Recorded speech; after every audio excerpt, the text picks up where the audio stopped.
Y nos vamos a meter en un tema muy sensible, porque la violencia contra las mujeres, sin duda que es una realidad más que presente en Uruguay. Innegable. ¿Ah? De hecho, hicimos una cantidad de informes a ese respecto, ¿no? De casos de denuncias de violencia que no eran contempladas como correspondía, de abusos sexuales contra niños incluso, durante los 11 años que llevamos en Santo Iseña. Y también es cierto que han cambiado algunas cosas y para bien. ¿Por qué? Porque hay un mayor celo en perseguir a los violentos, se han elevado las penas, por ejemplo, piensen ustedes en la creación del delito de femicidio, hay una ley de violencia de género que se ha votado en el año 2017 y eso en líneas generales es una buena cosa. Pero, y el pero tiene todo que ver con el informe de hoy, el péndulo famoso del que tantas veces hablamos ha hecho que terminen pagando justos por pecadores. Por eso el informe de hoy se titula Culpable por ser hombre. Y lamentablemente es así. Es una situación muy peligrosa la que se viene dando en nuestro país de un tiempo a esta parte, con una buena intención, por supuesto, de fondo, que es proteger a las víctimas, pero que en los hechos, muchas veces, demasiadas veces, termina castigando a gente que es inocente, porque basta una mera denuncia de una mujer para que entonces el hombre se tenga que ir de la casa y no pueda entrar ni ver a sus hijos durante semanas, meses, incluso años. Eso pasa en demasiados casos y ha terminado con circunstancias trágicas. Hombres que se han suicidado, por ejemplo, u otros que están en prisión clamando por justicia. Tenemos las voces de especialistas, abogados, ex jueces, peritos, incluso hay pericias que se hacen de manera que en ninguna parte del mundo deberían aprobarse. Son todas cosas que llevan a este panorama del que vamos a hablar hoy en un informe del que ahora compartimos un avance. Tocaba, según ella, de una forma pedófila en los baños que lo hacíamos juntos. Mi hijo lo arruinaron, como arruinaron mi familia. No hay como tener un hijo muerto en vida. Una mujer puede denunciar a un hombre por que se le ocurra y va a tener las medidas cautelares. Señor, si usted está denunciado por abuso sexual, usted está condenado por abuso sexual. Llegan en estado de indefensión. Esa carta tan importante desapareció. O Alfaro hizo desaparecer todo, o Lovesio no se lo pasó. La valoración de la prueba de la defensa es entre nula y escandalosa. Y veían ustedes ahí en ese avance muchas mujeres, abogadas, psicólogas, especialistas que fueron consultadas, la propia Patricia Martín, que hizo el informe, porque esto no es una guerra de sexos, esto no es un tema de hombres contra mujeres, esto es un tema de justicia versus fanatismo. Y hay magistrados, y estoy hablando de jueces y de fiscales, que son feministas radicales. ¿Y cómo se puede pedir que aplique justicia a alguien que tiene una visión tan parcializada de la cosa? Lamentablemente es algo que ocurre y vamos a compartir audios de algunas fiscales que desde mi punto de vista son escandalosos y que deberían traer serias consecuencias. Informe central, culpable por ser hombre. Le decíamos, este informe hace mucho tiempo que lo venimos preparando, recibiendo mensajes. Te diría que desde el año pasado, ¿no? Ha habido una cantidad de temas de coyuntura que abordamos acá. ¿Se acuerdan del fiscal Gómez? Con el fiscal de delitos sexuales Raúl Iglesias, ¿no? Terminó con el sumario a este fiscal que archivó una cantidad de causas, pero que se metió también en esa área de violencia doméstica con el caso de la supuesta violación grupal del Cordón, y a los chiquilines que estaban presos pidió que se los excarcelara y se los mandara a arresto domiciliario. Esto fue aceptado por una jueza, ahora están en sus casas, pero claro, teñido de una cantidad de dudas y de suspicacias sobre si ahí hubo objetividad, si hubo imparcialidad por parte de la justicia. Bueno, más allá de ese caso, es permanente la queja de hombres que sienten que si su pareja o su expareja los denuncia, y entonces son culpables por su condición de hombres nada más. Y esto tiene asidero, como van a ver ahora, en la legislación vigente, en ley votada en el año 2017, en cómo se hacen las pericias en nuestro país. Hay problemas técnicos y profesionales terribles, pero también en el fanatismo de magistrados, sean fiscales o jueces, que son militantes feministas y eso los enceguece y no terminan de hacer lo que tienen que hacer, que es impartir justicia. Por eso, culpable por ser hombre, es nuestro informe a continuación, porque todo se sabe.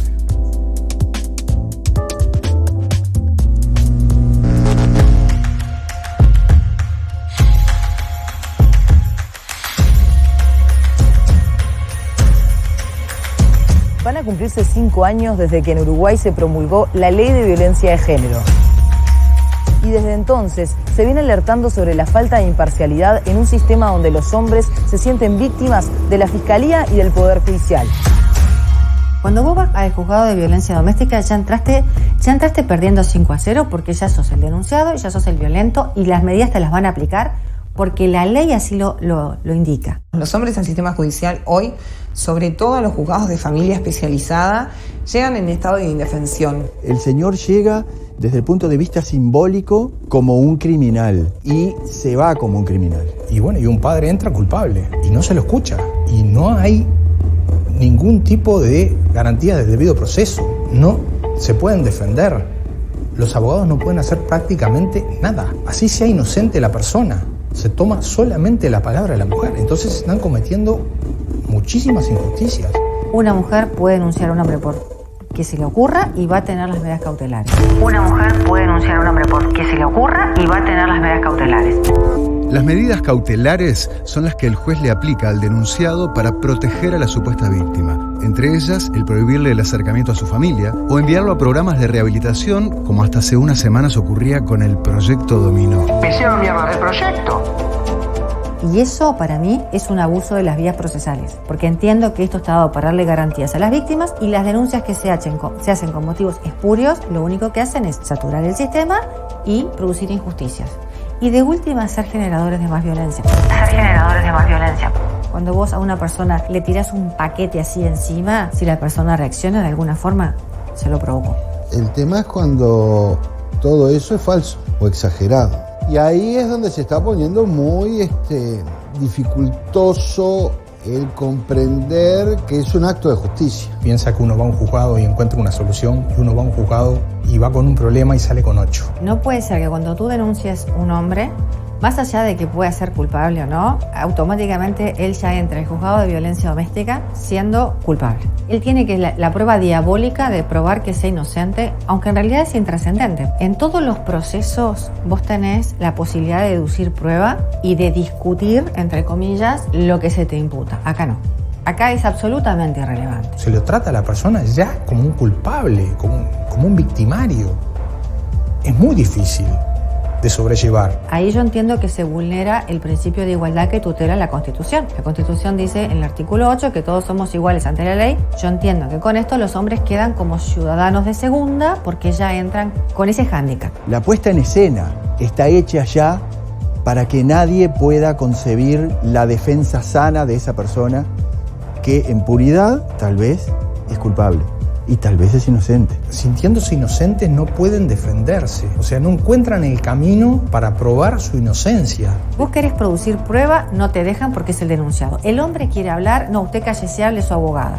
Muchísimas personas nos cuentan de destratos de fiscales, de jueces, hasta de faltas de respeto, no dejando entrar al profesional que asesora a la persona, no permitiéndole mostrar pruebas que tiene, no dejándolos hablar, hablándoles de mala manera. Se intenta llegar a que la defensa del hombre ni siquiera participe en aspectos procesales, lo que viola no solo el principio de igualdad de las partes, sino que viola el derecho a la defensa, porque al abogado no poder actuar o al no valorarse el trabajo de la defensa a través de su prueba, por ejemplo, se generó un estado de indefensión. O sea, es preocupante. Muchas veces vos vas con pruebas, por ejemplo, recuerdo un caso de que la señora realmente tenía un trastorno psiquiátrico importante, era irrelevante, cuando vos querés probar alguna situación que puede estar vinculada a lo económico no te lo reciben.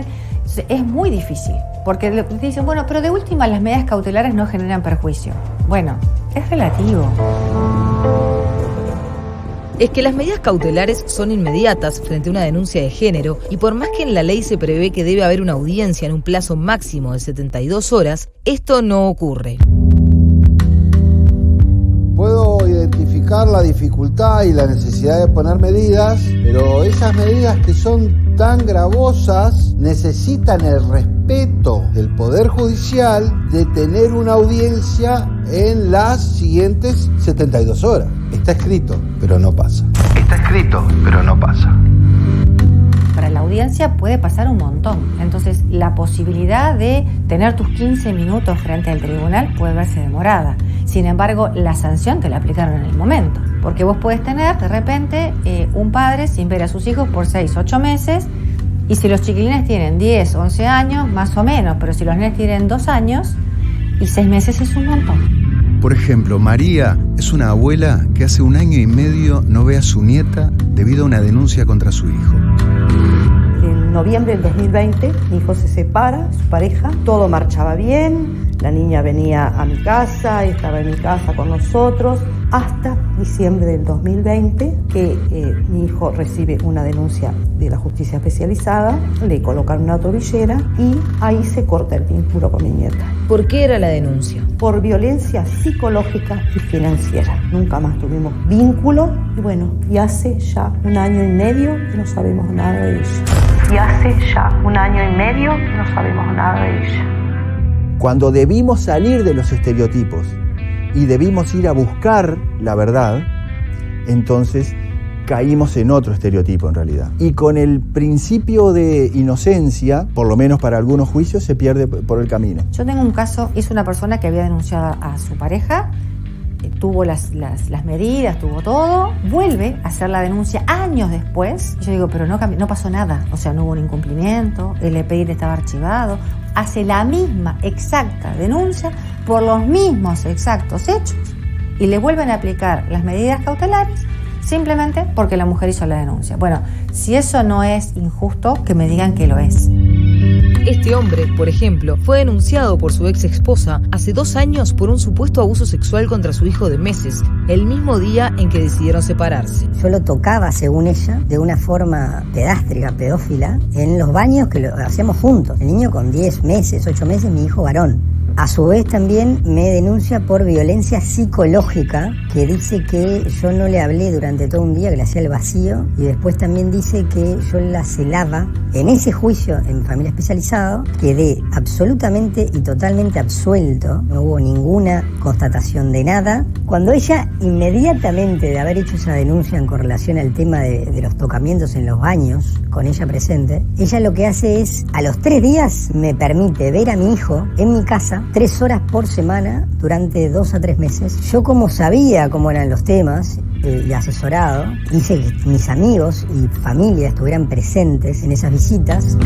Pero no tenía sentido dejarlo ver a su hijo cuando lo había denunciado por abusar sexualmente de él, por lo cual la abogada de su ex esposa le aconsejó pedir la prohibición de acercamiento. Le dice que para ser congruente con sus denuncias de abuso sexual tendría que impedirme verlo, tendría que cortarme las visitas. Lo que hizo fue pidió medidas de no acercamiento mías con mi hijo. La jueza no se las dio, se las negó. O sea, no abrió ni carpeta de CNA ni le dio medidas de no acercamiento. Desde el principio, mi ex esposa, a pesar de que yo haya sido declarado como inocente, vuelve a traer el tema del abuso sexual para impedir que yo vea a mi hijo y que no me lo dejen ver. Hemos perdido una de las garantías fundamentales sobre la cual se basaba el proceso jurídico, el derecho penal sustancial y procesal, por lo menos desde 1764 hasta ahora. Estamos perdiendo en la bajada lo que ganamos en la subida, ¿no? Por su parte, en el caso de la abuela María, luego de la denuncia de su ex nuera hacia su hijo, la jueza le permitió ver a la niña a todo el núcleo familiar, pero por las medidas de no acercamiento que el padre tenía contra la madre de la niña, quienes debían pasar a buscarla serían los abuelos o el tío. Fue el tío con la primita, que es de la misma edad de ella. Los atendió por el portero y le dijo que eso tenían que arreglar entre abogadas, que eso no era el acuerdo que había hecho la jueza. Entonces el tío le pregunta si podía las primas saludarse, aunque sea por el portero eléctrico. Dijo que no, que ella le mandaba saludos de parte de la prima. Yo la experiencia que tengo es que esas investigaciones a veces se hacen con prescindencia del imputado. Yo he tenido investigaciones de 2 años, que cuando llaman al imputado tienen 2 años de realizadas. Y ahí la fiscalía puede tener alguna duda o lo que sea, o la fiscalía directamente lo llama para decirle que va a quedar detenido, que van a ir al juzgado, que ya van a pedirle la formalización. Y ni siquiera lo escucharon. No, ni siquiera lo escucharon. Es más, yo tengo un ejemplo de decirle, bueno, pero no quiere que declare, y dice, lo que declare a mí no me va a cambiar nada. Lo que declare a mí no me va a cambiar nada. Un fiscal, dijo. Sí, claro. En este año y medio, ¿Fiscalía citó a tu hijo? ¿Pudieron presentar pruebas? ¿Declaró en algún momento? Si bien la denuncia está en Fiscalía, jamás ni lo llamaron ni lo citaron para nada. Él nunca declaró. Mi palabra no vale lo mismo que la palabra de la mamá, en el cual muchas veces uno no es ni siquiera escuchado muchas veces es destratado, uno tiene que probar 50 veces las cosas. Y en ocasiones, las mujeres realizan denuncias claramente falsas, como la ex nuera de María, que le radicó una nueva denuncia a su expareja por supuestamente querer raptar a su hija del colegio. Es comprobable que él no se acercó al colegio, porque al tener tobillera él, el DIMOE puede comprobar de que eso no es así. El juez tiene el informe del DIMOE, donde dice que él de ninguna manera se acercó al colegio, y tiene la palabra de la madre que dice que él la quiso raptar. El juez toma la palabra de la madre y le pone medidas cautelares contra la niña también. Desde el cambio del Código Penal, en noviembre de 2017, la investigación de los casos está a cargo de las fiscalías. Y según los abogados consultados, estas siempre están del lado de las presuntas víctimas, aunque en realidad no lo sean. Las fiscalías dicen, no, mire doctor, esa prueba que usted me está pidiendo no va con nuestra teoría del caso, así que no la vamos a aceptar, no vamos a diligenciarla. Eso supone que la fiscalía en la primera etapa del juicio, en la de la investigación, donde se prepara el juicio, tiene preponderancia, y preponderancia casi absoluta, lo que desequilibra la estructura a favor del Estado y en contra de las personas denunciadas. A su vez, en la mayoría de los casos de denuncias por abuso sexual, la prueba es difusa, por lo que las pericias psicológicas se vuelven fundamentales para comprobar el delito. Pero estas pericias suelen ser realizadas mucho tiempo después del hecho o de forma poco profesional. Si yo tengo un evento traumático hoy y a mí me evalúan en 6 meses, lo que están evaluando muchas veces es memoria. La prueba tendría que producirse enseguida, sin embargo vos te aplican las medidas y te marcan una pericia, te pasan al equipo técnico, al ETEC, en meses. Entonces, cuando van, ¿qué es lo que van a evaluar? Memoria. Muchas veces las pericias son entrevistas donde reflejan lo que yo dije y hay como una suerte de interpretación para un lado o para el otro. Bueno, eso no es técnicamente una pericia. Y en materia de pericias, Gustavo Álvarez es un referente y dirige la Asociación Uruguaya de Psicología Forense, además de ser director científico de la Asociación Latinoamericana de Psicología Forense. La psicología tiene una especialidad que se llama psicología forense, que somos los encargados especialistas de hacer pericias. Muchas veces la gente confunde el psicólogo con el psicólogo clínico, con el psicoterapeuta. Ese tipo de psicología, esa especialidad clínica de la psicología, trabaja en la parte terapéutica. No trabaja o no debería trabajar ni tiene la formación para realizar pericias. Y muchas veces esos psicólogos clínicos son los que terminan siendo determinantes. En muchos casos, y eso sí me ha pasado, me han llegado familias con hijos que ya están detenidos y cumpliendo su sentencia porque mal asesorados, basados solo en informes de psicólogos tratantes que les mostró la fiscalía al momento de la formalización, por miedo firman un abreviado y hoy están cumpliendo su condena. No olvidemos que el acto pericial influye, no es vinculante con el fallo judicial, pero influye en la vida de las personas, ¿no? De todas las que componen el drama judicial. Las pericias del ETEC en general se hacen de a 2 técnicos, pero no se aplican técnicas, es una entrevista. Yo como terapeuta, yo le creo a mi paciente.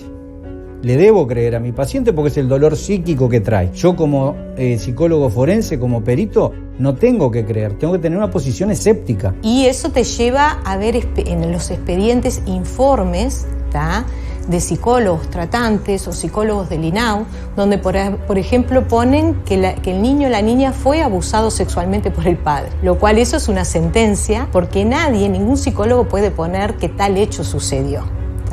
Menos cuando no hay huella física, que es lo que se está dando en la mayoría de los casos. Hay pericias que señalan la ocurrencia del hecho y hasta la autoría del hecho. Eso no es una tarea del perito, es totalmente fuera de toda frontera de la psicología forense. Yo lo que tengo que señalar en un dictamen pericial es si existen indicadores, por ejemplo, de abuso sexual infantil, si estos son primarios, son secundarios, si existe sintomatología de trastorno por estrés postraumático, si el relato reviste características científicas de credibilidad o no.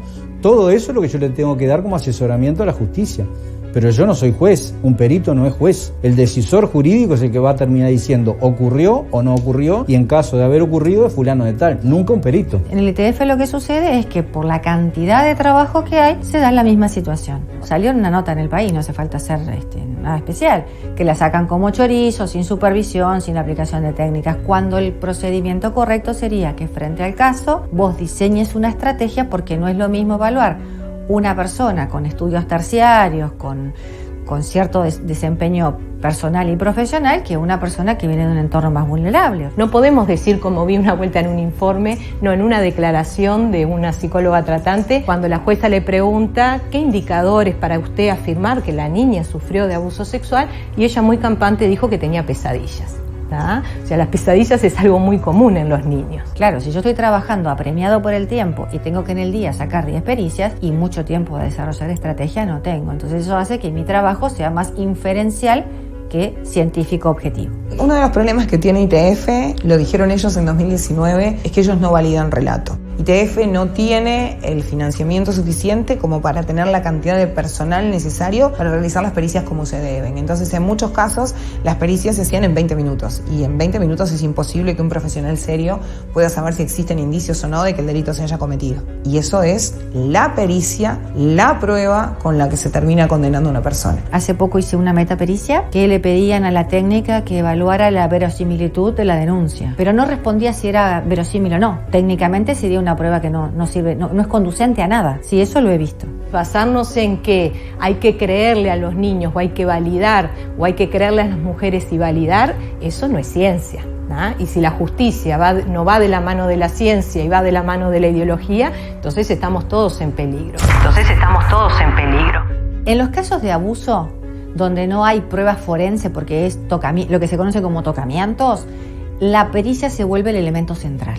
Entonces, una pericia desprolija puede llevar a prisión a un inocente con todo lo grave que eso supone. Yo puedo detectar 19 criterios de credibilidad del testimonio. O sea, un testimonio que no fue vivenciado tiene determinadas características que lo separan de otro testimonio que sí fue vivenciado. Lo que hacen es llegar a conclusiones como que el hombre es violento, como que no tiene control de impulso, y aparte, como si ser violento y no tener control de impulso ya te hiciera un potencial delincuente. Los procesos están armados para que los denunciados por delitos de abuso sexual pierdan el juicio. No hay otra manera de decir esto. En la mayoría de los juicios por violencia sexual, los testimonios de las presuntas víctimas se toman en lo que se llama cámara Gesell, pero según los expertos, en Uruguay se utilizan de forma errónea. Acá en Uruguay pasan cosas que solo pasan en Uruguay. En la Argentina, para tú aplicar cámara Gesell tenés que ser psicólogo y haber sido entrenado específicamente en cámara Gesell. Acá, lamentablemente, la cámara Gesell la aplican funcionarios judiciales que ponen lo mejor de sí, pero no son las personas que están más aptas para esto porque reciben una capacitación muy breve. ¿Quién hace las preguntas? Los operadores jurídicos. No interviene ningún técnico en la realización de las preguntas. ¿Quién analiza la cámara Gesell? Nadie desde el punto de vista técnico. Las preguntas son inducidas, no se profundiza. Sí, mi padre me tocó. ¿Dónde te tocó? No preguntan dónde te tocó. ¿Cómo te tocó? ¿De qué manera? ¿Qué sentiste? No se indaga. Vos imaginate que en Europa, un psicólogo que haga una pregunta inducida, le sacan el título. Y acá la están aplicando administrativos. Es muy irregular el cómo se está tomando la cámara Gesell. Lo que la justicia a veces reconoce es lo siguiente. Desde el punto de vista metodológico y desde el punto de vista científico, debiéramos poder afrontar estos juicios de una manera más solvente. Y no podemos. Pero mientras no podamos, tendremos que hacerlo con lo que tenemos. La mayoría de los padres se callan la boca, no dicen nada o abandonan. Hay otros que la peleamos, en el buen sentido, ¿no? O sea, que no nos damos por vencidos y vamos hasta lo último por nuestros hijos. Otros no lo soportan porque no pudieron más, o emocionalmente o económicamente. Porque yo lo que gasté es impresionante en abogados, y en defensores, y en pericias. Y eso no todo el mundo puede hacerlo. Yo tuve la suerte de hacerlo. Y tuve la suerte de tener una familia que me contuvo. Es un tema de dinero y de tiempo, cosa que naturalmente la mayor parte de los padres no lo tenemos. Esto muchas veces termina, en la mayor parte de los casos, en el que los padres desisten, o bien habiendo empezado, o bien ni siquiera habiendo empezado nada judicial para defenderse, y lo que hacen es simplemente decir que me venga a buscar mi hijo cuando sea grande, porque no hay forma de poder doblegar todo este aparataje siniestro y corrupto del Poder Judicial.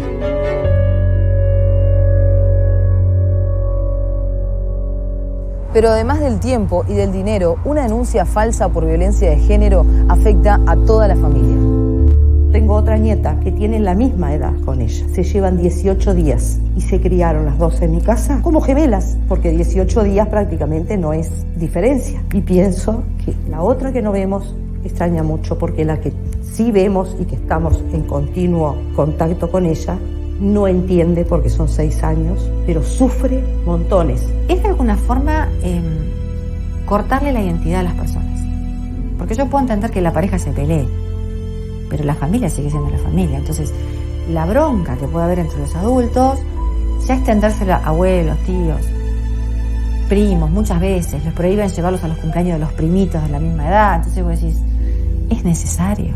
Se corta todo el vínculo e incluso, y siempre nosotros recomendamos que los abuelos hagan un proceso de visitas para que los abuelos los puedan ver, porque está bien, quizás el padre puede o no ser un abusador, es algo que se dilucidará con el correr del tiempo, pero eso no quiere decir que los abuelos no puedan tener un vínculo con ese niño. Y sin embargo, en muchos casos tampoco sucede. Vive nombrando a su prima. Mi prima, y cuando venga mi prima vamos a hacer, y cuando venga mi prima vamos a ir. Está destrozada la niña también, porque ella pregunta, ¿y alguna vez cuándo va a venir mi prima? ¿Quién sabe cuándo va a venir mi prima? Entonces decimos, no te preocupes, falta poco. Pero siempre me dicen que falta poco, abuela.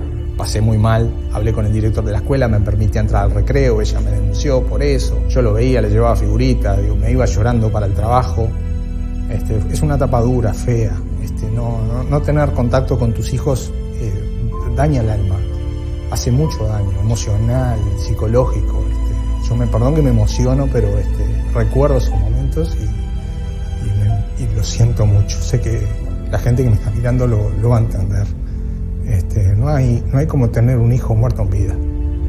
Es lo peor que puede pasarle a un ser humano, a una buena persona que quiere a sus hijos y que está dispuesto a dar todo por ellos. Uno quiere ser papá y a veces en los juzgados no lo dejan. Gracias a eso es que lo hemos podido ver a mi hijo en míseras horas, algo así como 3 horas cada 15 días, 3 horas por mes. A veces han pasado mes y medio que no lo hemos visto porque le cancela y le cambia constantemente las visitas a mi madre. En realidad esto es muy perverso porque los niños quedan atrapados en un círculo de perversión tal que le genera un daño para el resto de la vida. Con mucho dolor, porque esta casa está vacía, porque no la podemos abrazar, porque el consuelo que tenemos con abrazar a los otros 2 nietos que vemos no alcanza. El abuelo hizo una crisis depresiva y está en tratamiento psiquiátrico. Muchos abuelos, Patricia, han muerto sin ver a sus nietos y es como que te arrancan un pedacito de corazón.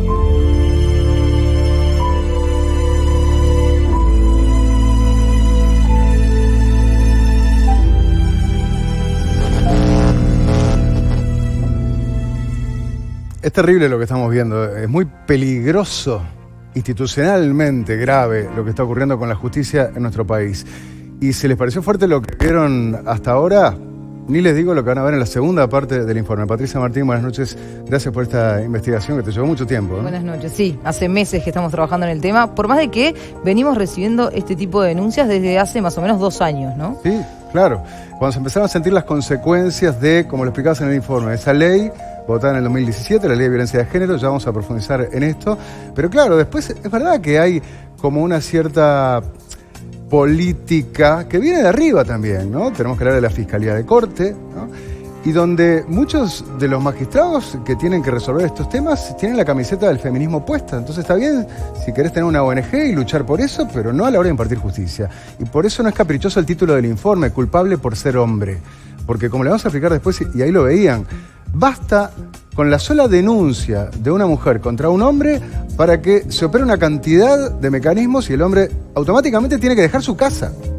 O sea, la casa donde estás viviendo ahora, si tu mujer va a la comisaría en la tanda y te radica una denuncia, a las horas te sacan de ahí, te tenés que ir, no podés volver y no podés volver a ver a tus hijos. En principio, por 72 horas, que es el plazo que marca la ley para fijar una audiencia. Esas 72 horas, seguro que se traducen en meses, si no años, sin poder ver a tu casa, sin poder ver a tus hijos, sin que tus hijos te vean a vos, aun cuando puedes ser inocente. Y la mujer quizás inventó la denuncia. o quizás no la inventó, pero sintió que estaba siendo violentada. Porque violencia, entendámoslo, es violencia física, pero también según la ley, y está muy bien, es violencia psicológica, es violencia económica, violencia sexual incluso. Entonces puede entrar dentro de todo eso. La ley indica que te tenés que ir de tu casa. Y acá hay gente que me está escribiendo desde la cárcel incluso, ¿no? Clamando por su inocencia. Vamos a hacer un corte, después volvemos con esto. Y algo muy importante, con quien estuviste hablando hace unas horas nada más, ¿no? Sí, ahora vamos a ver en el próximo bloque, hablábamos de feminismos radicales, ¿no? Porque yo me considero feminista, hago este informe y me considero feminista, pero es algo radical. Y a quienes veíamos son todos abogados defensores que son pagos, ¿verdad? Que trabajan de forma privada. Pero hablamos con la Defensoría Pública, que trabaja para el Poder Judicial. Y justamente esos defensores son los que tienen la mayoría de los casos y a la gente más vulnerable. La gente de los extractos que no puede acceder ni a un abogado ni a pagar pericias. Y vamos a ver también lo que ellos están denunciando desde diciembre del año pasado. O sea, los defensores de oficio. De oficio. Esos abogados que el Estado le pone a la persona le pone a que la no tiene para pagar un víctima, abogado. le pone al victimario y le pone a los niños que quedan en el medio. Y con un dato más que preocupante, tira el título nada más. ¿Qué pasa con los defensores de oficio? No alcanza a los defensores. Hay niños que al día de hoy no tienen defensores de oficio y eso atrasa las audiencias. Y hay hombres que han pasado todo el proceso del juicio en especializado de familia, no en lo penal, en especialidad de familia, sin un abogado al lado. O sea, con la fiscal que tiene todo, perdón, no hay fiscales allí, con la jueza y con todo el aparato, y ellos sin ningún defensor, solos. Por eso digo, si le pareció fuerte lo que vieron ahora, quédense después de la tanda. Aparte de por primera vez contar con audios de audiencias judiciales, ustedes saben que las audiencias judiciales ahora se graban. Antes estaba, ¿no?, el que tomaba, ¿no?, la máquina, ¿no? Me están hablando por la cucaracha. Ahora se graba todo. Bueno, en algún momento se olvidaron de parar la grabación y las palabras de la fiscal quedaron registradas. Va a ser escandaloso cuando ustedes las escuchen dentro de unos minutos. Antes de entrar en la segunda parte del informe, donde ya les adelanto que hay casos increíbles. Hay uno muy sonado, seguramente en las redes sociales hayan escuchado hablar del caso Mastandrea, de audios de fiscales también en audiencias que vamos a estar compartiendo con ustedes. Expliquemos algunas básicas en lo que tiene que ver con la ley de violencia de género. Decíamos que es una ley votada en el año 2017. Es una ley relativamente nueva, ¿no, Patricia? Sí, como vimos recién en el informe, los hombres y los abogados defensores hablan de que no se cumplen las garantías del debido proceso. Y empecemos por el principio. Cuando una mujer realiza una denuncia de violencia doméstica, ¿sí?, ya sea violencia física, psicológica contra ella o contra el hijo, o sea un tercero, está bien, hay que tomar las medidas inmediatas, sacar al hombre de la casa, ver si esa situación ocurrió o no. Es justamente las garantías que después tiene que tener la fiscalía cuando hace la investigación para ver si esa denuncia es falsa o no. En el momento lo que se intenta es, sabemos que los femicidios van en aumento, obvio, que en este programa hemos hecho muchas veces informes sobre abuso sexual infantil, sabemos lo que es, y también la violencia doméstica. Y eso justamente es algo para frenar y tratar, todos queremos erradicar la violencia. Sí, esto es que muchas veces se escucharon, perdón, es un término técnico de las medidas cautelares. Medidas cautelares es eso, ¿no?, para proteger a los más vulnerables, a la mujer, a los niños. Entonces, cuando la mujer denuncia, nada más basta con la sola denuncia para que se separe al hombre, ¿no? Porque puede ser un potencial agresor, ¿no? Claro, y justamente la fiscalía tiene que ver si esa denuncia es verdad o no, pero el Poder Judicial tiene que celebrar la audiencia en 72 horas. Eso es lo que dice la ley, que es lo que le daría la garantía a ese hombre que lo sacaron enseguida, y eso es lo que no se cumple, ¿no?, bueno, según dicen los especialistas, ¿no? Fíjense, la ley del 19.580, es esta ley de la que hablamos, ley de violencia hacia las mujeres basada en género, artículo 61, dice: una vez recibida la denuncia, el tribunal deberá adoptar las medidas de protección urgentes para cuya determinación deberá considerar las características de los hechos que se denuncian y en particular su gravedad y periodicidad, así como los antecedentes que pudieran corresponder. Luego dice: celebrar audiencia dentro de las 72 horas. Esto es lo que no se cumple. La que deberá tomar personalmente bajo pena de nulidad. Previo a la celebración de la audiencia, el equipo técnico y juzgado elevará un informe de evaluación de riesgo. Bueno, justamente, dos cosas.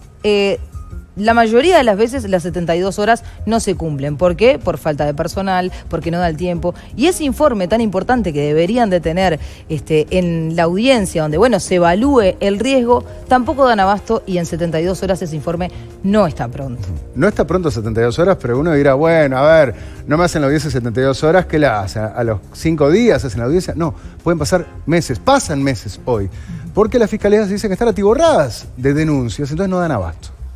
Bien, y bueno, justamente estos hombres, además de que dicen que no se los escucha, de que se los maltratan, muchas veces son expuestos a cómo el magistrado interpreta la ley. Porque, ¿qué pasa? La ley tiene algunas cosas que para mí tienen buenas intenciones, claro, pero quedan abiertas. Claro. Entonces, por ejemplo, tenemos este artículo, ¿no? El 46, la valoración de la prueba. ¿Y qué es lo que dice la ley? Piensen ustedes en una víctima, por ejemplo, mujer, ¿no? Entonces dice, el silencio, la falta de resistencia. Cuando te quieren violar, quieren abusar de vos y vos no te resistís o no decís nada. O la historia sexual previa o posterior de la víctima. Esta era una ligerita. No importa, ¿no? No deben ser valorados como demostración de aceptación o consentimiento de la conducta. El silencio, la falta de resistencia, no deben ser valorados como demostración de aceptación o consentimiento de la conducta. Claro, en este caso yo creo que los legisladores tienen esa buena intención, ¿no? Entonces, ¿qué pasa? Es verdad, una víctima de una violación o de un abuso puede quedar en shock, puede tener miedo y obviamente no resistirse por el miedo a que la agresión sea peor. O quedó paralizada. Sí, pasa a veces. Claro, sí. Y ahora, sabemos que cuando una mujer dice que no, es no. Pero muchas veces acá queda abierto que el consentimiento no se puede tomar el silencio como consentimiento. Muchas veces uno está a fin de tener una relación, ¿sí? O en el medio de una relación sexual, yo no voy diciendo que sí a todo. Claro. Porque a veces hay, uno se tiene que ver lo no verbal también. Claro. Si un hombre se me acerca y me da un beso y yo no me corro, no le digo que no y sigo el juego, no estoy hablando, pero el consentimiento lo estoy dando por mis gestos o por cómo actúo. Entonces me parece que muchas veces esa interpretación queda según el magistrado lo que quiera interpretar. Bien, esto es importante porque aquí, como decimos, se conjugan varias cosas. Por un lado, la legislación que hay que modificar, pero por otro lado también cómo se interpreta, cómo se aplica por parte de los magistrados en cuestión. Sigamos. Bueno, justamente otra cosa que nos decían los abogados consultados es que el Poder Judicial no es una herramienta social. ¿Esto qué quiere decir? Nosotros podemos, lo que tiene que hacer el Poder Judicial es, cuando alguien comete un delito, claro, penarlo y investigar esto si pasó. Pero cuando se llega a la justicia, el delito o el supuesto abuso ya se cometió. Entonces, si nosotros queremos frenar la violencia doméstica y hacia la mujer, tenemos que tomar políticas antes de que llegue a la justicia para que esto no pase. Claro. O sea, no porque, por ejemplo, yo hoy me ponía a pensar, una persona que va a cometer un femicidio, con todo el odio, con toda la hazaña que tiene, se va a poner a pensar, yo voy a estar en vez de 5 años, 10 años preso en la... No, la persona que es violenta no lo piensa, no piensa las consecuencias. Y entonces la justicia está para eso, para impartir justicia, no para leccionar o para pasar un mensaje. Porque el mensaje que está pasando justamente es de la falta de garantías. Es que si te denuncian y entonces vas preso. ¿Por qué? Porque hay que condenar la violencia. Hay que condenar la violencia, por supuesto, pero el tema es que antes hay que probar la violencia para ver si se condena o no. Y hay un proyecto de ley que en estos momentos está en el tapete, que tiene vinculación con esto, y es el de tenencia compartida. Seguramente saben a qué se refiere esto. Básicamente que si una pareja se separa y no se ponen de acuerdo en relación a la tenencia de los hijos, bueno, ahí que intervenga un juez. Hasta ahí no innova este proyecto de ley en la materia, porque con la legislación vigente es un juez el que decide, ¿no?, cuando entre el padre y la madre no se ponen de acuerdo. Pero fíjese lo que agrega el proyecto de ley. Deberá dictar las medidas necesarias para que se cumpla la corresponsabilidad. O sea, padre y madre son corresponsables, igualmente corresponsables, y para garantizar los derechos y deberes de ambos padres en la crianza. Esto es un proyecto de ley elaborado por la senadora nacionalista Carmen Aciaín. Entonces pone en pie de igualdad al hombre, a la mujer, al padre y a la madre en derechos y en deberes. El juez tomará la decisión caso a caso a ver qué se hace. Y algo fundamental, el interés superior del niño. Escuchar al niño a ver qué quiere. Eso está escrito negro sobre blanco en este proyecto de ley. Como requisito fundamental y para dictar sentencia se fija un plazo máximo de 120 días, lo cual también es un avance en esta materia. Bueno, porque Hoy ocurre que esto se dilata y no se toma una decisión. Bueno, ahora este proyecto de ley de tenencia compartida fija 120 días como máximo. Bueno, este es un proyecto de ley que ha dividido aguas porque la oposición está en contra del proyecto, como también algunas organizaciones no gubernamentales que trabajan justamente con niños, niñas y adolescentes. Es más, la coalición mismo en este momento se puso de acuerdo para votar el proyecto, pero anteriormente habían tenido algunas diferencias. Pero este tema del que estamos abordando hoy, de las denuncias de violencia, por ejemplo, de una madre contra el padre, ha generado cierta convulsión en relación a lo que dice este proyecto, ¿no? ¿Por qué? Claro, porque justamente la problemática, que sea el artículo que estarían en desacuerdo, es que cuando una persona es denunciada por violencia doméstica, enseguida se le ponen medidas cautelares, como decíamos, y eso incluye la prohibición de ver a sus hijos. Entonces, lo que dicen es, bueno, pero va a poder ver a alguien que es violento o va a poder ver a alguien que supuestamente sería violento porque todavía no tiene una sentencia. Bueno, justamente, ¿qué es lo que dice el proyecto de ley de tenencia compartida? Dice que el juez evaluará el régimen de tenencia y su ejercicio y únicamente suspenderá el régimen de visitas vigente en el caso en que se encuentre en riesgo el interés superior del niño o adolescente.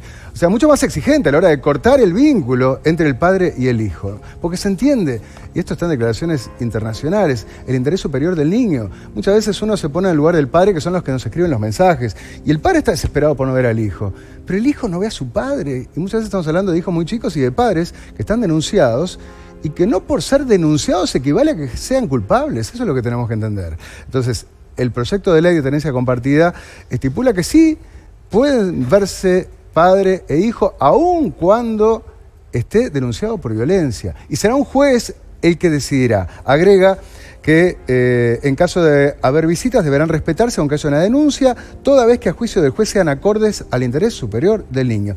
Incluso si es necesario, por supuesto, no puede estipularse que sea en la presencia de otra persona para que le dé determinadas garantías a ese niño. Lugares públicos. O en lugares públicos. Son todas, digamos que, alternativas que maneja este proyecto de ley. Sí, y bueno, pasamos un poco a la historia de esta abuela que veíamos en el tape, ¿no? Porque es un drama, sí, es un drama que afecta a toda la familia. Porque sí, el hijo está denunciado, pero ella como abuela y contaba a las primas que no se pueden ver, es tremendo. Bueno, este caso, ¿en qué está? Ella inició un juicio por visitas que está desde el año pasado, no hace un año y medio que no la ve y desde el año pasado está con este juicio. Lo último que hace muy poco tuvo la entrevista en INAU, ella y el abuelo, y lo que queda ahora es que le hagan la evaluación a la niña para ver si efectivamente es bueno que la niña no corte el vínculo con los abuelos paternos, pero eso todavía no se sabe. Puede demorar 2-3 meses más. Un caso como tantos que habla del drama que están viviendo tantas familias. Vamos con la segunda parte del informe con audios comprometedores en relación a algunos fiscales. Esto es culpable por ser hombre, porque todo se sabe.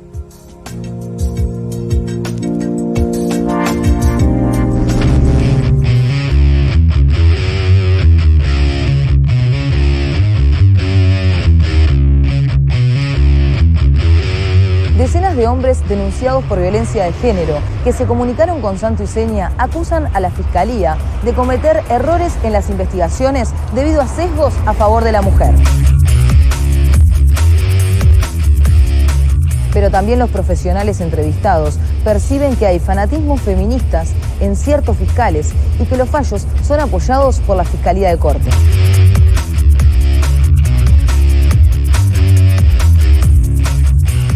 Hoy se premia a las fiscalías que tienen más cantidad de formalizaciones y se festeja a través de las redes sociales como si fuera realmente un Peñarol nacional el hecho de fiscales contra defensores.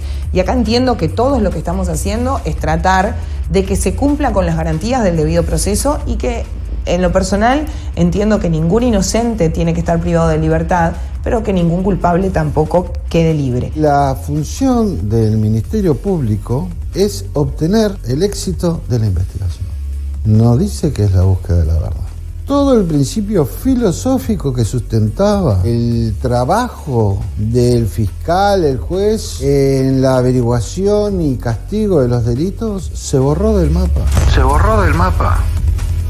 El concepto sano de ganar o perder es cumplir la ley y darle justicia a todos. El concepto no sano de ganar es el estadístico. El mostrar una estadística para decir, la Fiscalía llevó adelante X cantidad de juicios, de los cuales ganó un 89%, un 93%. Eficacia, no garantía, no justicia, eficacia.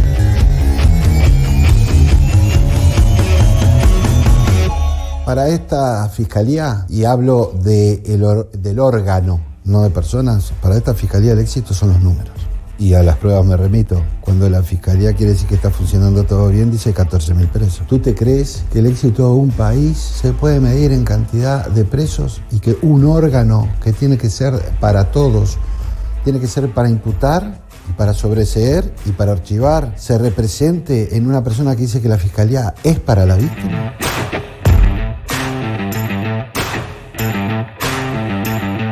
El éxito de la investigación, tal como lo concibe la Fiscalía General de la Nación desde que nació, con el anterior jerarca, no es el de la justicia. Incluso el jerarca anterior ha dicho, nosotros no damos garantías, que las garantías las dé el Poder Judicial, a sabiendas de que el Poder Judicial tampoco puede dar garantías desde un proceso estructurado para que, en algunos casos, para que el denunciado siempre pierda.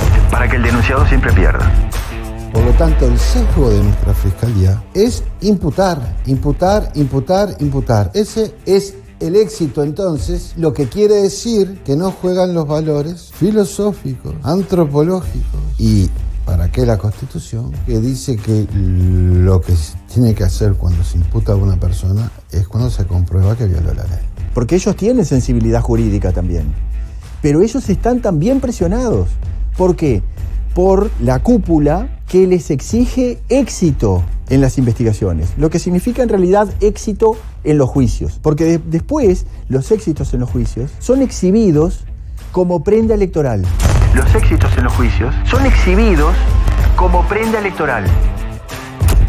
Y estas injusticias tienen como base a la ley de violencia de género votada en 2017 por legisladores de todos los partidos. La ley de género, 19.580, establece que los equipos multidisciplinarios de la salud, del ámbito de la salud pública y privada, del ámbito de la educación pública y privada, de las ONG, etcétera, estarán conformados por personas sensibilizadas en el problema de abuso de género y abuso sexual. Estas personas terminan teniendo un sesgo de que lo que dice la víctima o lo que dice la denuncia siempre se cree y nunca se descree, porque descreerlo o ponerlo bajo la lupa de la duda científica es revictimizar. A ver, yo entiendo, y a mí me pasa cuando trabajo con víctimas, que realmente cuando vos ves una víctima real, te rasga el corazón ver el sufrimiento, ver la violencia, escuchar el relato de cómo fue abusada.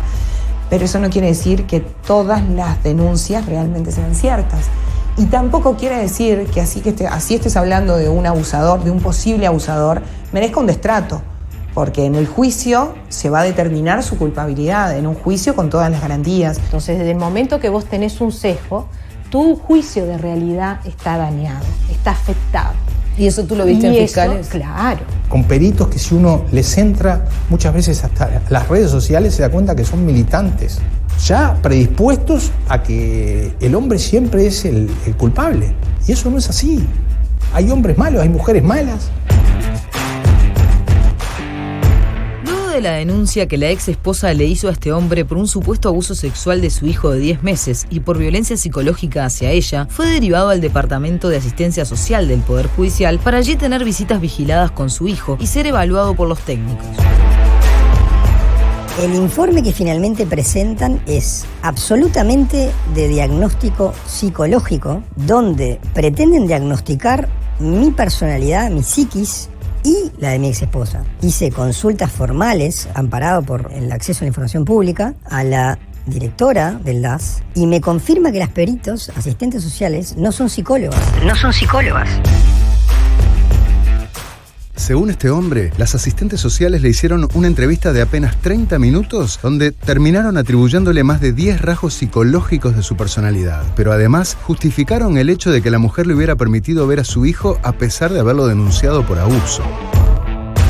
Ellas lo que dicen principalmente es, básicamente, que ella me lo dejó ver en mi casa, a pesar de sus denuncias de abuso sexual, porque todavía no está lo suficientemente empoderada. Textualmente dicen, aún no elaboró las medidas protectivas y que está en proceso incipiente de hacerlos, porque dicen, ella tiene un relato y una conducta totalmente contradictoria, pero lo que ocurre es que aún no logró establecer las medidas de cómo proteger a su hijo. Pero el hecho es que la entrevista de 30 minutos que tuvieron fue un año después de los hechos. O sea que la asistente social dice que un año después ella aún está en proceso de elaboración de medidas protectivas, que es como que todavía no se dio cuenta, digamos, cómo tiene que actuar.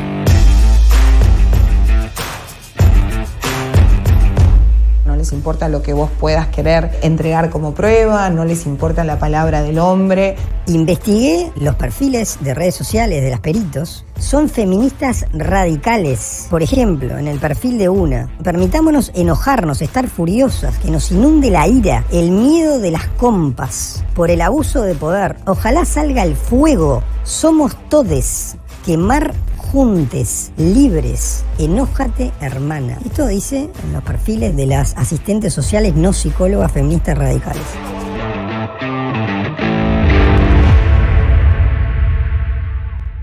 Está todo permeado con esa idea de que los niños no mienten, de que la mujer tiene que tener esa categoría de darle más chance porque hay como una deuda histórica con tema de machismo. Entonces sí, tú lo ves, lo percibís y muchas veces lo decís y te dicen, no, eso no es así, lo que pasa es que usted... No, eso existe y lo ves. Yo todo esto lo presenté en el juzgado, presenté las capturas del Facebook, presenté las pruebas que no son psicólogas y presenté lo de los 30 minutos de la pericia y la jueza no hace absolutamente nada. Es más, la jueza me increpó a mí, me dice, ¿a usted le parece bien estar mirando el Facebook de las peritos? Y yo le digo, por supuesto, claro, sí es público. Pero aparte, lo más importante de todo es que esto prueba algo que usted debería vigilar, no yo. No podemos decir que todas las fiscalías de delitos sexuales funcionan con un sesgo o con un velo en donde el hombre ya es culpable por ser hombre, pero que las hay. Lo que ocurre es que en la defensa del caso, tanto la fiscalía como la defensa se aferran y se vuelven enfáticas. Entonces, entre el ardor procesal y la ideología, hay un trecho muy largo también. Que la fiscalía, saliéndose de consideraciones jurídicas, toma consideraciones culturales, sociales, y llega a una conmixtión, digamos, de lo jurídico con lo moral. Lo cual, desde el siglo XIX, la evolución de las ciencias jurídicas ha logrado separar el derecho de la moral.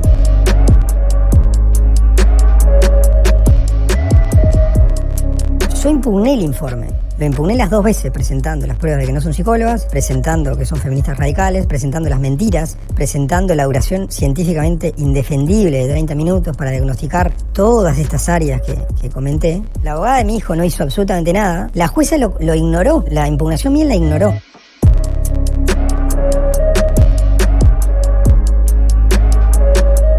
De cualquier manera, uno espera que en la última instancia de decisión, que es la del juez, haya un acomodamiento de las pretensiones. ¿Y eso sucede? No sucede, porque a los jueces les han dado un juicio estructurado, preestructurado, donde, por ejemplo, estos equipos multidisciplinarios que solo miran en una dirección del problema, después desfilan por los juzgados como haciendo prueba de cargo. Y esa prueba tiene que ser tomada como prueba imparcial, cuando no lo es. En este contexto, no es raro que las fiscalías de delitos sexuales tiendan a creer el relato de las denunciantes a las que de inmediato se trata como víctimas. Y me parece que las fiscalías en eso a veces hacen un poco de agua. Mantienen la única hipótesis, que es la palabra de la denunciante, y se niegan a ver, cuando se le ponen enfrente a los ojos con pruebas, otras hipótesis que pueden seguramente cambiar la historia o cambiar esa verdad que ellos creen que es la única. La valoración de la prueba de la defensa es entre nula y escandalosa. ¿Usted cree que cuando una persona está denunciada por hurto, por rapiña, incluso hasta por un homicidio, tiene más chances de defenderse ante la justicia que cuando está denunciada por un delito de abuso sexual? Tiene más chances de defenderse. No se le niegan pericias. Por ejemplo, el artículo 46, parágrafo 2 de la ley 19.580, dice que no valen las pruebas técnicas en contra de lo que dice la víctima. Eso quiere decir, según la interpretación de algunos jueces, que la pericia o la metapericia de una defensa en un juicio por abuso sexual no puede agregarse, no puede tenerse como válida, no puede aceptarse en el juicio. Lo cual significa, en definitiva, decirle a la persona, señor, si usted está denunciado por abuso sexual, usted está condenado por abuso sexual. Si usted está denunciado por abuso sexual, usted está condenado por abuso sexual.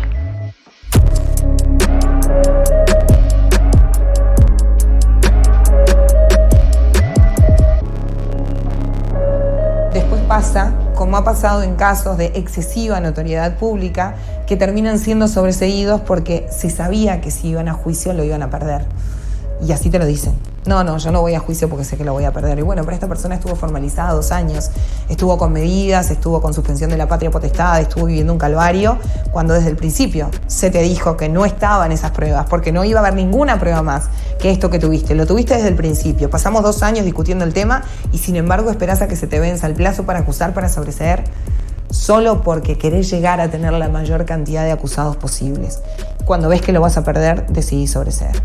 Es que aunque a algunos no les guste escucharlo, las mujeres pueden mentir al denunciar a sus parejas. Y este hombre lo sufrió varias veces.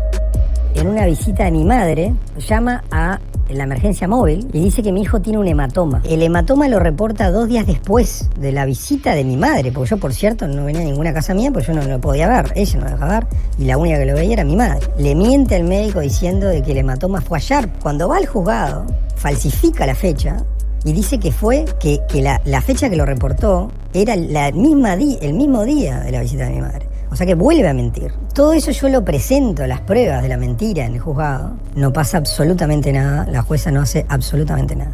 Luego, con muchas insistencias, tiempo después, me permite ver a mi hijo en el jardín de su casa en el frente. Yo, sabiendo de la situación, siempre, naturalmente, jamás fui solo, y mis testigos me filmaban con mi hijo la media hora que me dejaba estar con mi hijo de día, en la vía pública. Va al juzgado y dice que yo en esas visitas le daba besos en la boca a mi hijo. Presenté los videos, presenté los testigos, 5 personas que me acompañaron a cada visita, jamás fui solo. La jueza no hace absolutamente nada. Pedí que lo pasaran a la Fiscalía Penal, no hace absolutamente nada. Pero ¿qué pasa cuando se comprueba que una denuncia no solamente es falsa, sino que se hizo adrede? Que en caso de que se entienda que la denuncia fue realizada con mala intención, que es una denuncia falsa, que podría haber simulación de delito, de todos modos no se puede iniciar ninguna acción contra la mujer que hizo esa denuncia. Es muy difícil la simulación de delito. Quizás si tú hicieras una pericia para probar simulación, se podría llegar a la verdad. Pero esa pericia no se hace, entonces queda por eso. Es una triste realidad, pero pasa. Esto llevó también a que muchas mujeres que efectivamente realizaron denuncias a sabiendas de su falsedad no tengan consecuencias jurídicas. Y los abogados a veces luchamos y nos damos la cabeza contra la pared, pero las consecuencias jurídicas no aparecen. Le hice una denuncia penal a mi exesposa por simulación de delito, calumnia, desacato, falsificación ideológica y otros cargos. Como están las cosas, terminaría en un archivo esa denuncia. Recuerdo ahora a Echeburúa, es uno de los popes de psicología forense español, que señala que está alrededor de un 10% de las denuncias falsas, distorsionadas, magnificadas, implantadas, pero que sube a un 35% cuando hay separaciones muy conflictivas. Cuando un hombre es acusado falsamente, es como cualquier persona que le acusan de algo que no cometió. Pasa por todos los estadios. Primero el shock, después la tristeza y después el enojo. Una denuncia de abuso sexual no es solamente la obstrucción del vínculo, es también la etiqueta, la difamación social, el perder el trabajo. Tuve un caso muy triste, un señor que fue denunciado por su pareja. Fuimos a la audiencia, estuvimos una punta de horas esperando. Cuando entró el señor y fue a hablar, la jueza dijo: usted cállese porque usted no sé qué. Salió con las medidas, la prohibición de ver a su hijita, y 48 horas después me llama la abogada la señora y me avisa que mi cliente se colgó. Nunca más me volvió a ese caso. Y fue una situación que era claramente falsa.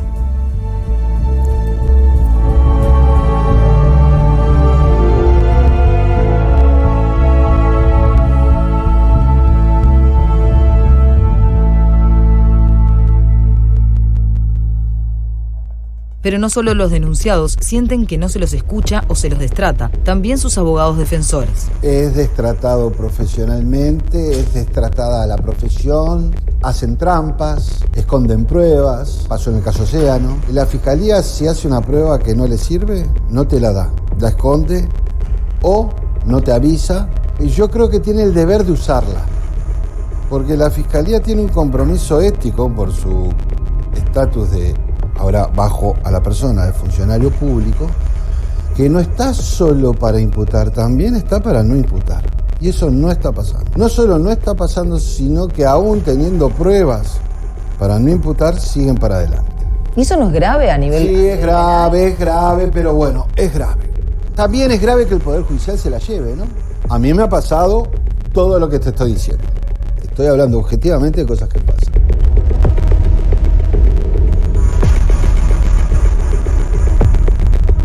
Un caso sonado es el de Adrián Mastandrea, que en septiembre de 2019 fue procesado por un delito de rapiña y otro de violación luego de que una vecina lo denunciara. Hace casi 3 años que se encuentra en prisión preventiva, pero su padre asegura que hubo serias irregularidades en la investigación.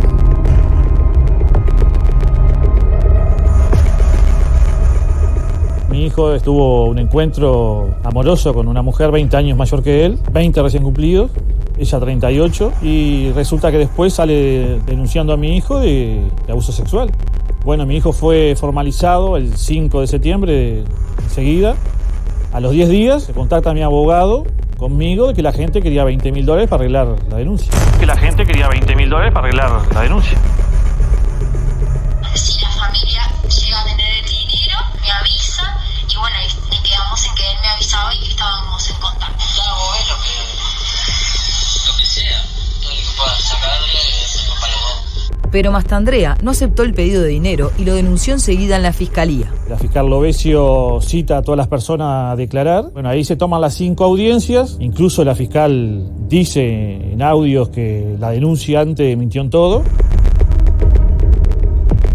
Que las audiencias en fiscalía son grabadas y en una de ellas, luego de que la supuesta víctima declarara, la fiscal Silvia Lovesio olvidó apagar el grabador y quedó registrado lo siguiente. Sí, todo mentira. Todo mentira. Todo mentira. La conocía, dijo que nunca los había visto. Si era un municipio que no es. Yo me quería ir al lugar. Yo me quería morir. No, yo tampoco. Yo no tenía agua. Es más, se me empezaron las barrigas, me quedé haciendo pichí Pero además, cuando la fiscal Lovesio tomó conocimiento del pedido de dinero por detrás de la fiscalía, decidió renunciar al caso.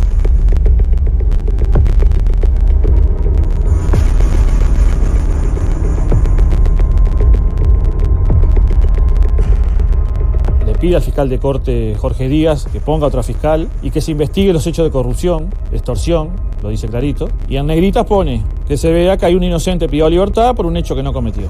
Esa carta tan importante desapareció.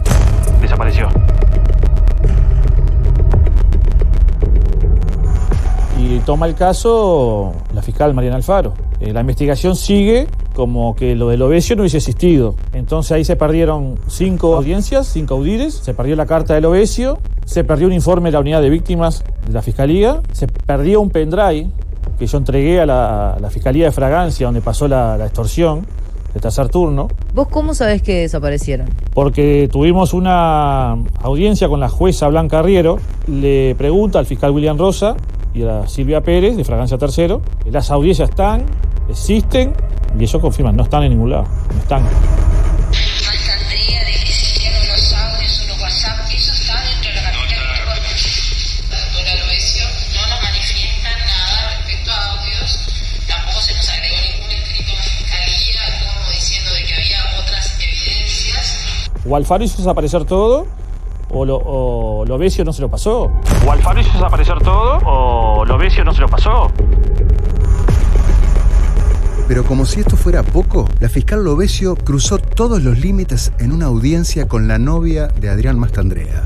Y en un momento la fiscal Lovesio le dice a mi nuera que ella la ayudaba para abortar, porque iba a tener un hijo de un violador. Yo después de declarar, la doctora me dijo que si yo estaba consciente del embarazo, yo le dije que sí, y ella me dijo que si yo pensaba tener un hijo de un violador. A lo que yo me puse a llorar, me sacan y me llevan a un cuarto que hay una psicóloga, y ahí la psicóloga me empezó a decir que si yo quería, ellos me podían ayudar para que yo abortara. Yo le digo que no, que yo no iba a abortar porque yo creía en la inocencia de él y que él es inocente. Fue una infidelidad, no fue una violación. Otra seria irregularidad de este caso fue que la testigo de la supuesta violación terminó declarando lo que la fiscal Lovesio le había aconsejado. Es una señora que vive en la esquina de casa, a la vuelta, ahí. Yo lo que sé que cuando va al juicio, bueno, termina denunciando ante el juez Marcelo Malvar que Lovesio le había obligado a mentir, que le obligaron a decir que mi hijo estaba armado, y es mentira, que vio cosas que no vio, que la fiscal Mariana Alfaro la hostigó, la llamaba a cualquier hora.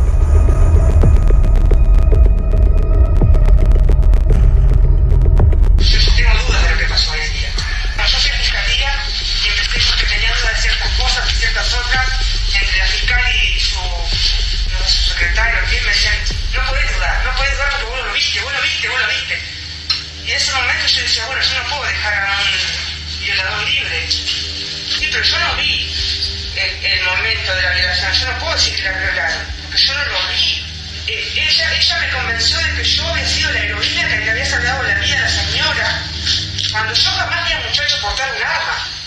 Entonces yo hice todo el armado de la declaración, con lo que vi y con lo que la fiscal me dijo que había pasado.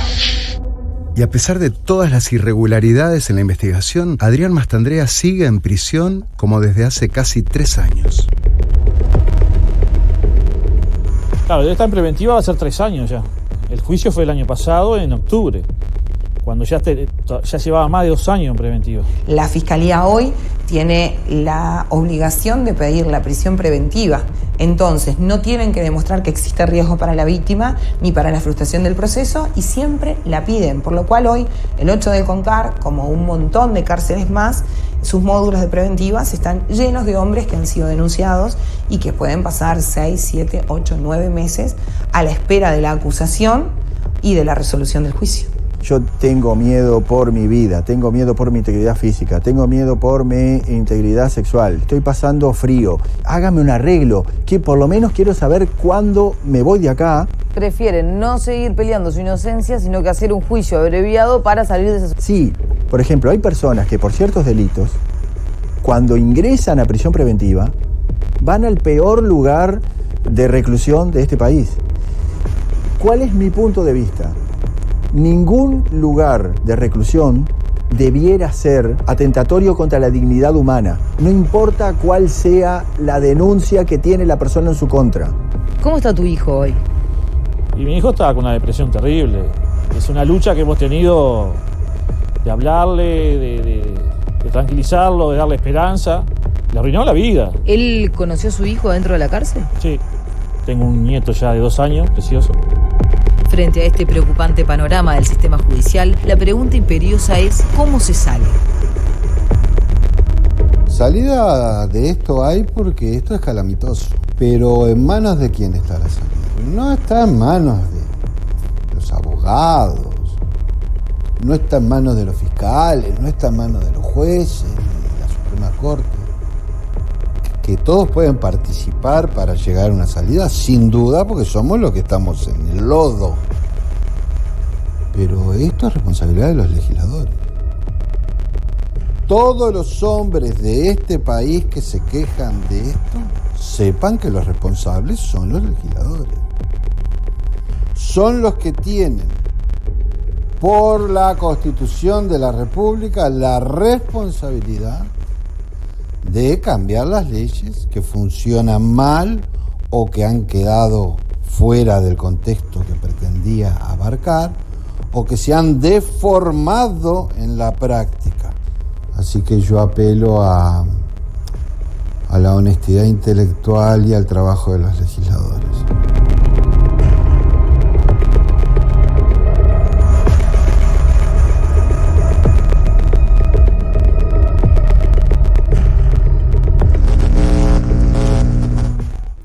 Bueno, señores, por eso decíamos que este informe era tan grave y tan preocupante, ¿no? estamos hablando de administrar justicia, estamos hablando de la diferencia entre que una persona quede libre o esté en prisión. Estamos hablando del vínculo familiar, como viene ahí, el drama de padres que no pueden ver a sus hijos, de abuelos que no pueden ver a sus nietos, ¿no? Y esto exige mayorías parlamentarias, ya sea por el lado de la Fiscalía de Corte, que hoy tenemos un fiscal que es Juan Gómez, y si se quiere cambiar se precisa una mayoría especial que hoy no tiene la coalición oficialista, o ya sea para modificar algunos artículos de la Ley de Violencia de Género que votaron legisladores de todos los partidos no hace tanto tiempo, en el 2017, y que si se quiere modificar precisa una mayoría también, no especial, pero mayoría al fin. Los legisladores son los que tienen la responsabilidad ahora si se quiere modificar esta realidad que estamos sufriendo. Vamos a referirnos a algunos de los casos que vimos acá, más allá de que ha habido otros muy sonados, ¿no? Y seguramente ustedes recuerdan algunos casos de magistrados, ¿no? Claramente militantes. Entonces, ¿cómo alguien le puede pedir imparcialidad a un juez o a una fiscal que flecha la cancha de determinada manera? Porque, como me lo dijo un juez hablando de una de las fiscales, está como poseída. Yo la conozco, no era así, está como obnubilada y ve un hombre y ve un culpable.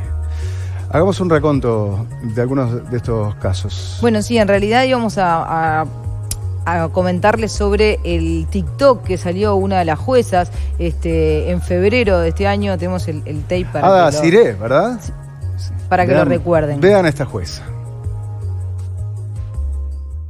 El título Las hijas de los otros, porque la mía es una santa, llega. Uy, la violaron. Debe ser la culpa de ella. Pero existen otros títulos también, como por ejemplo, esa mina está histérica, debe estar menstruando.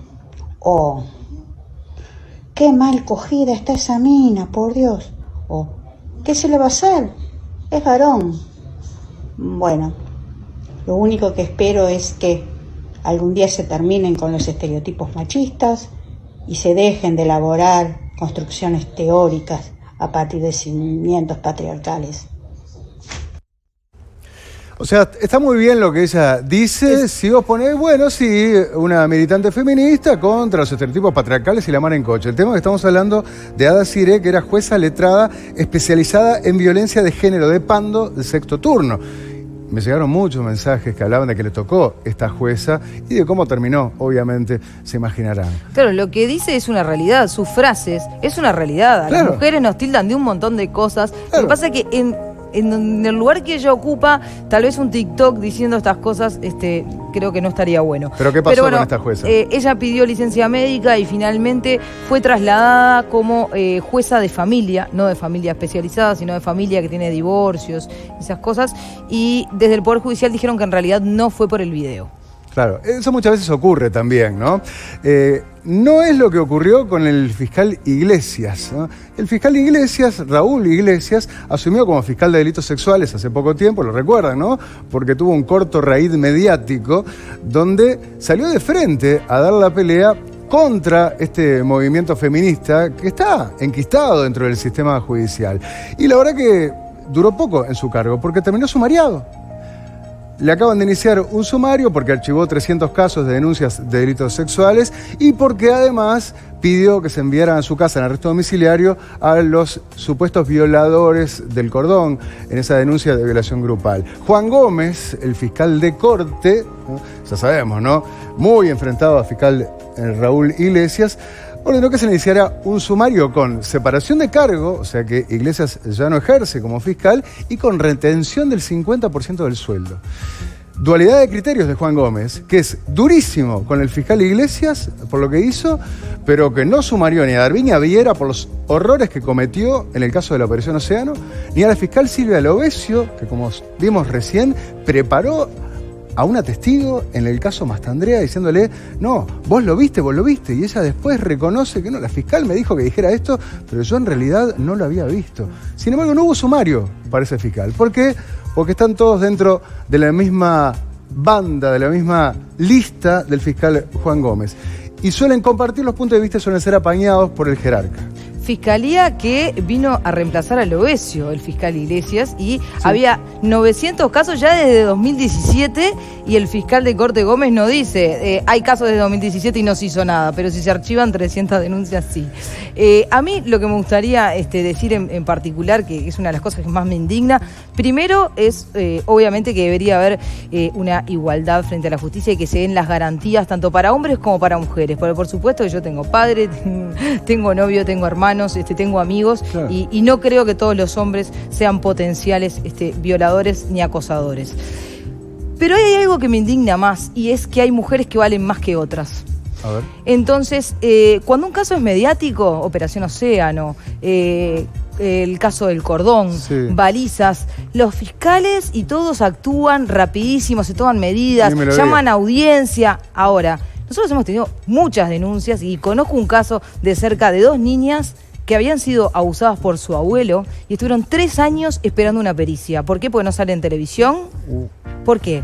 3 años, o sea, a una niña en 3 años la volvés a sentar, a removerle todo porque no hay personal o por lo que sea. Entonces me parece que también esos que tanto cuidan, lo mismo cuando hablaban de la cámara Gesell, no tanto que se cuida a las víctimas, sino hay ni un técnico que sea un psicólogo que trate con la víctima y sea un funcionario. Claro. Pero después nosotros revictimizamos a las víctimas, ¿no? Siempre. Sí. Los periodistas siempre somos los mal vistos. Te tocó, ¿no? Te tocó en un caso, recuerdo, de una niña que había sido abusada sexualmente, ¿no? Y cómo nos cayeron, seguís en contacto con la chiquita, ¿no? Y bueno, porque vos la revictimizaste. Y lo que hiciste vos fue poner el micrófono para que ella denunciara el abuso del que era víctima, porque la abuela me había llamado a mí desesperada, porque había ido a la justicia, a la policía, al INAU, a todos lados. 70 denuncias en INAU tenía. Sí. 70. Y bueno, después de Santo y Seña, terminó en cana la madre de la niña y el hombre que era la pareja, ¿verdad? Ambos. Vamos a seguir haciendo esto que es periodismo. Caso Mastandrea, ¿no? Porque es muy sonado ese caso, es muy complejo también, es un caso muy vidrioso, pero ese joven que hace 3 años prácticamente, que está preso, ¿no? Acusado de una violación. ¿Qué nos puede decir a este respecto? La jueza Blanca Rieiro dio lugar al pedido de la defensa, o sea, de que el padre hizo para que se hiciera un reexamen de la denuncia por la extorsión. Déjame recordar esto, ¿no? Porque lo veíamos recién en el informe, pero esto es un hecho comprobado, ¿no? Una mujer denuncia a Mastandrea por violación, pero acto seguido le dice, bueno, esto lo podemos arreglar con dinero. ¿Cuánta plata es que le piden? Entre 18 y 20 mil dólares es la cifra. Entre 18 y 20 mil dólares. O sea, ahí podría haber un delito de extorsión. Eso es lo que se está investigando ahora por parte de la jueza Rieiro. Que aparte hay otra cosa. Existe para resarcir a la víctima, pero ¿por qué por atrás de la fiscalía? ¿Eso se puede pedir en la fiscalía? Obvio. ¿Sí? Bueno, eso le dieron lugar a que se reexaminara y además, como eso estaba archivado, se pusieron todas las pruebas que se habían perdido, la carta que se había perdido, todo se volvió a adjuntar. Lo mismo pasa porque tiene 2 vías, ¿no? Pidieron ahora la prisión domiciliaria o que lo sacaran de la prisión preventiva y eso también adjuntando que Rieiro había abierto la extorsión, que lo tuvieran en cuenta para ver si podían sacarlo por lo menos de lo que es la prisión. Acá de nuevo, los audios que escuchábamos comprometen mucho a la fiscal Silvia Lovesio. De nuevo, el fiscal Juan Gómez, como fiscal de corte, no toma medidas. No hay sumario para Silvia Lovesio. Por un lado, ella misma le comenta a la fiscal adjunta, nos mintió cuando dejó abierto el grabador porque se da cuenta que la denunciante de la violación en realidad conocía al imputado, se conocían de antes. Entonces, nos mintió. Luego, bueno, le sugiere a la víctima de la violación que...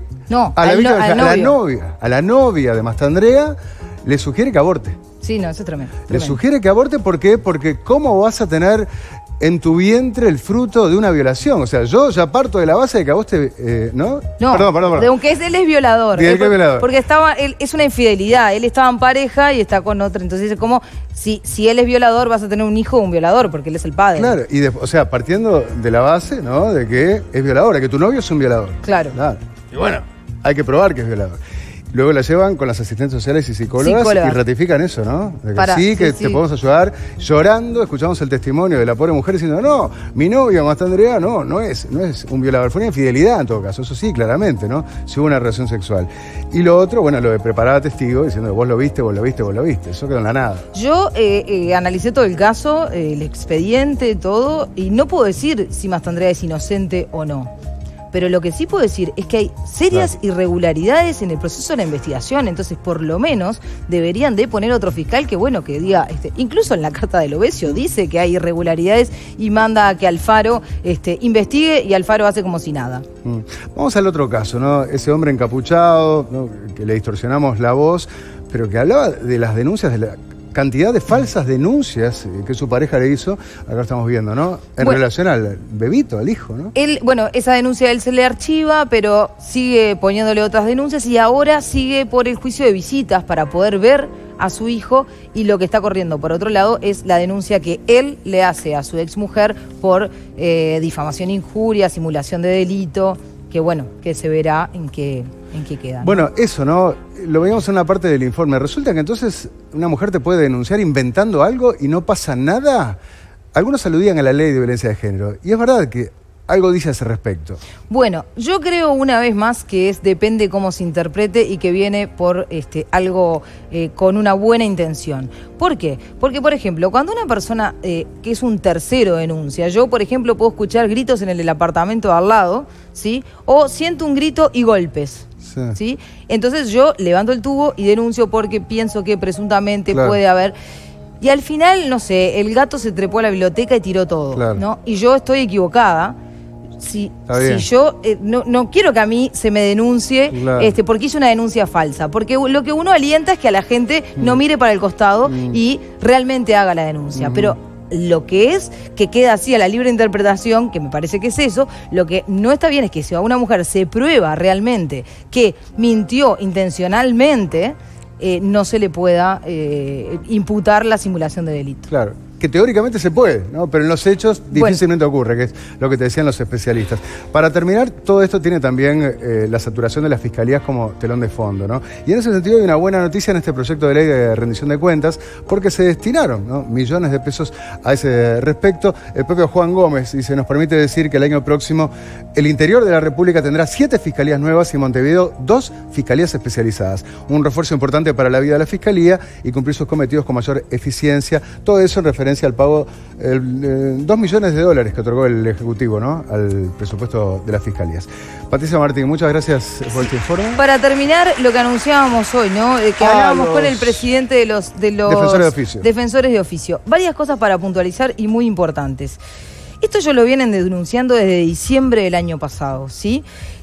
Recordemos que ellos tienen el 80% de los casos de familia especializado y el 94% de los casos penales. O sea, gente que no tiene plata para pagarse un abogado, obvio, el Estado le pone un defensor de oficio. Claro. Sí, la mayoría. Primero me hablaron de lo que pasaba en familia especializado, ¿no? Que se toman estas medidas cautelares sin que actúe la fiscalía, porque el fiscal no actúa, solamente actúa el juez.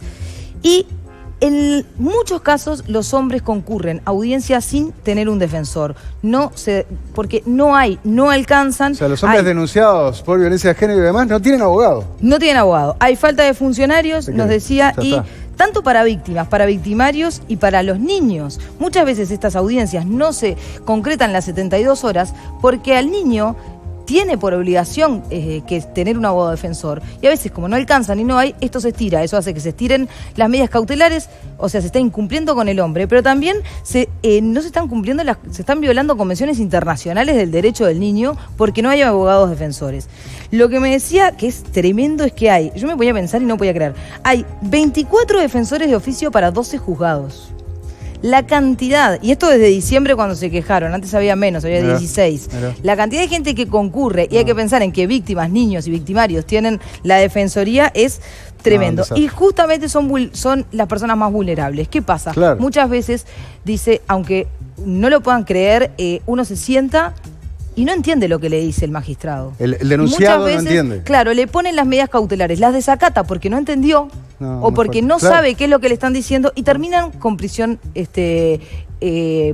preventiva por haber desacatado algo, pero ni siquiera el Estado lo defendió. Y después, otra cosa que nos dijo, que les parece tremendo, es que no tienen despachos los abogados defensores. Entonces, le toman la declaración, se reúnen para antes de ir a defenderlos, tanto con víctimas que cuentan estas cosas desgarradoras, ¿no? Pues una víctima que haya sido realmente abusada, en los pasillos del juzgado porque no tienen en dónde reunirse. Lo mismo con el niño que van a defenderse, se reúnen 2-3 minutos antes de la audiencia en el pasillo. Y en lo penal lo que nos decían es que si bien alcanzan los defensores, en lo penal no pasa eso, lo que sí pasa es el tema del dinero, porque no pueden acceder a pericias. Por lo que hablábamos hoy de que la Fiscalía tiene las pericias de cargo, que son nadie del ITF, te lo están diciendo los defensores de oficio que son del Poder Judicial. Las pericias del ITF casi nunca van en contra con la teoría de la Fiscalía. Entonces, claro, si la persona no tiene plata para pagar un abogado, menos para pagar una pericia. Entonces dice que es gravísimo lo que se está dando y la falta de respeto que tienen estos defensores por fiscales en todo el país, más en el interior, por defender hombres violentos. Cuando ellos son funcionarios justamente del Poder Judicial y que los han desatado, les han gritado y hasta insultado a los defensores de oficio. Sí, será preocupante y grave la situación. Gracias, Patricia, ¿no? Estamos en el horno, ¿no? En el horno.